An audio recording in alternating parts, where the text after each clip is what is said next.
Hello, voici un nouveau podcast faisant écho aux articles de mon blog. Je vous mets l'adresse en description si vous préférez la version écrite. Je vous invite à vous abonner à ma chaîne, c'est toujours un soutien très précieux. Et je vous invite aussi à liker ce podcast si votre cœur vous y conduit. N'hésitez pas à commenter, échangeons ensemble. Vous pouvez aussi m'écrire via mon site internet. Je vous souhaite une bonne écoute. Qu'évoque la Lune pour vous? Fait-elle partie de votre quotidien? Certains pensent que les effets de la Lune sur toute vie sur Terre est une légende. D'autres perçoivent les changements en eux, notamment dorment très mal lors des pleines lunes et nouvelles lunes.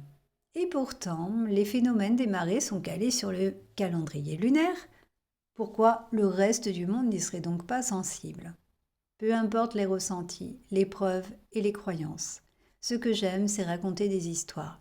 Qu'elles soient réelles ou non, ne change pas grand-chose non plus, puisque chacun crée ses propres réalités, dans une proportion où la réalité n'existerait donc pas. Tout est question de perception. Moi, en tout cas, depuis toute petite, je dors mal, et je sens le changement émotionnel lors de nouvelles lunaisons. Ne vous aventurez pas à me casser les oreilles comme quoi la Lune est en fait un vaisseau spatial, je vous claquerai la porte au nez, à moins d'y rattacher une porte spéciale électromagnétique qui expliquerait malgré tout l'échange énergétique entre la Terre et la Lune. Nombreux sont les mythes autour de la Lune. Même du côté des scientifiques, l'attraction est grande, au point d'avoir voulu la conquérir et d'envoyer des astronomes. Là aussi, on ne sait plus quoi penser. Avec ce ragot complot comme quoi les premiers pas sur la Lune sont une grande supercherie, une mise en scène hollywoodienne, ça, à la rigueur, ça me plairait bien. Au moins, on ne ferait pas de mal à la Lune. Ce qui me fascine avec la Lune, c'est son cycle, ses croissants, son extrême luminosité qui se décline parfois en orange ou légèrement bleuté, notre miroir avec la Terre qui s'y reflète. Et ces jeux de cache-cache. Un soir, elle est devant ma fenêtre, le lendemain de l'autre côté de la maison. Un soir, elle est énorme tout près, un autre, elle n'est plus là. Quand un nuage passe devant, c'est tout un imaginaire qui se déploie. Entre loup-garou et serial killer, les rituels de sorcières, la recharge des pierres sombres, les vœux tous les 15 jours et les naissances qui s'accumulent en quelques heures. J'ai souvent fait référence dans mon travail à Diane, qu'on appelle ainsi chez les Romains et Artémis chez les Grecs. Cette déesse est liée à la Lune, d'ailleurs j'habite dans le quartier de Diane, je me sens très proche d'Artémis, ses représentations en sculpture notamment. Pour les Grecs anciens, la déesse Hécate incarne les différentes phases de la Lune. Quant à Sélénée, elle est la déesse de la Lune représentant ces différentes phases. Elle se dévoile comme une belle femme à la chevelure d'argent, vêtue d'une longue robe blanche.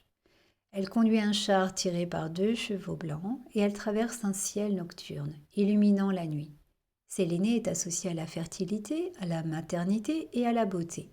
Elle est également une protectrice des voyageurs et des amoureux. Sélénée fait partie d'une triade lunaire avec Artémis et Hécate.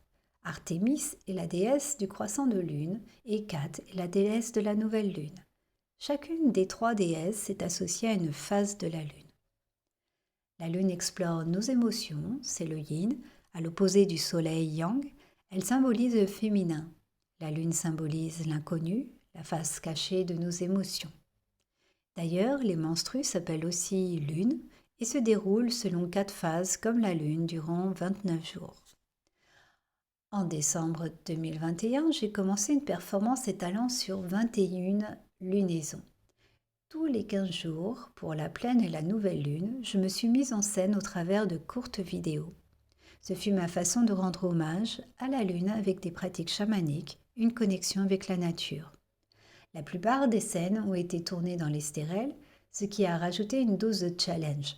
Pas évident de porter matériel vidéo et costume à travers des sentiers caillouteux et oubliés, de se déshabiller et jouer avec le visible et l'invisible au fond des bois. Toutefois, les sangliers, biches, geais, aigles, faisans, biches, tortues et même un iguane probablement perdu, oiseaux, papillons, ont été protecteurs et de bons alliés. Ces vidéos se sont déroulées comme un grand tirage d'oracle divinatoire, jusqu'à annoncer la mort d'un proche. Vous pouvez retrouver la vidéo performance qui regroupe les 21 vidéos sur mon site internet. Vous allez dans les œuvres et vous trouverez, c'est une des premières œuvres qui est proposée. Et dans ce podcast, je vous offre en cadeau un de mes rituels préférés pour éloigner les casse-pieds, pour stopper leur emprise énergétique. Donc, il s'agit d'une technique utilisée pour neutraliser une personne, pour calmer un conflit, avoir une trêve avec cette personne, pour l'éloigner de votre entourage ou pour se libérer de l'emprise de cette personne. De préférence, sauf s'il y a urgence, vous faites ça quand vous voulez, mais sinon de préférence à la nouvelle ou à la pleine lune. Ce qui compte, c'est leur énergie, donc on peut commencer 2 jours avant jusqu'à 2 jours après. Donc vous calmez, on fait toujours les choses quand on se sent en paix. Vous pensez à la personne et vous portez l'intention dans votre tête de stopper l'emprise énergétique de cette personne. Ensuite, vous prenez un papier et vous écrivez son prénom et son nom. Ensuite, vous mettez ceci dans une petite bouteille que vous remplissez aux 2/3 et vous mettez ça au congélateur. Alors combien de temps? Moi, j'attendrai bien 1 mois. Mais ça peut rester plus longtemps. Puis vous pouvez laisser aussi juste 15 jours. On demande aussi si on peut mettre plusieurs noms dans une même bouteille. C'est selon vos croyances. Moi, j'ai adopté la croyance que si on met une seule personne dans une bouteille, c'est plus puissant.